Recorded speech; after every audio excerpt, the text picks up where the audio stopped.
আসসালামু আলাইকুম, সবাই কেমন আছেন? আশা করি ভালো। আপনি যদি কোনো কারণে আপসেট থেকে থাকেন বা আপনার মন খারাপ হয়ে থাকে তাহলে আপনার জন্য সাজেশন থাকবে এক্ষুনি ইউটিউব থেকে সিডি চয়েস থেকে হ্যালো গাইজ নাটকটা দেখে নেন। মুশফিকার ফারহানের হ্যালো গাইজ নাটকটি দেখার পরে আপনার যে অনুভূতি হবে সেটা আমি বলে বোঝাতে পারবো না, আপনি নাটকটা না দেখলে বুঝতে পারবেন না। আমাদের এই বর্তমান সমাজে নতুন যারা ফেসবুকে কাজ করছে, ব্লগার যারা আছে, তাদের জীবনের গল্প নিয়ে নাটকটা নির্মিত।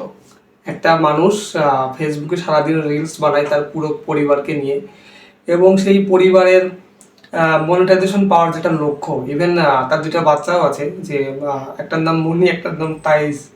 তো এই যে একটা গুড কোলাবোরেশনের একটা নাটক, এই নাটক দেখে আসলে আপনার ভালো লাগবে এবং মনে হবে যে আপনি আসলে হাসির রাজ্যে বাস করছেন।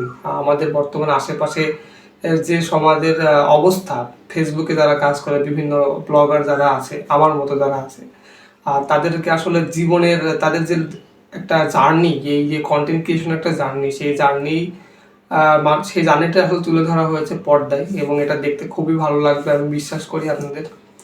তো আর এখানে যদি অভিনয়ের কথা আমি আসি, অভিনয়ে মুশফিকার ফারহানের আসলে কোনো জবাব নেই।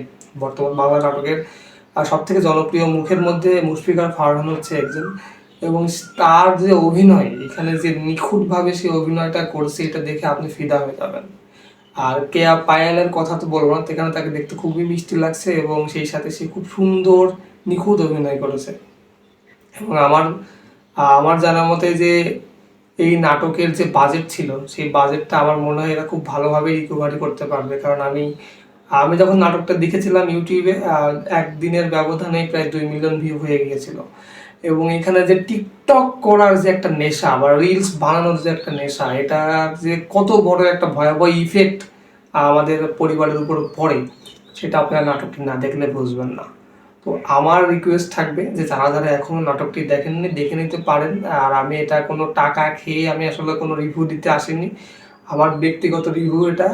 আমি এই নাটকটিকে 5-এর মধ্যে 4.8 রেটিং দিব, এবং সব কিছু মিলায়ে আপনাদের খুব এনজয় লাগবে, আপনারা খুব মজা পাবেন। নাটকের প্রত্যেকটা অভিনেতা তার সর্বোচ্চটা ঢেলে দেওয়ার চেষ্টা করেছে, এবং আপনার যদি মন মেজাজ সব কিছু খারাপ থাকে, আমি আগেই বলেছিলাম, তাহলে নাটকটি আপনার জন্য অবশ্যই অবশ্যই ভালো লাগবে।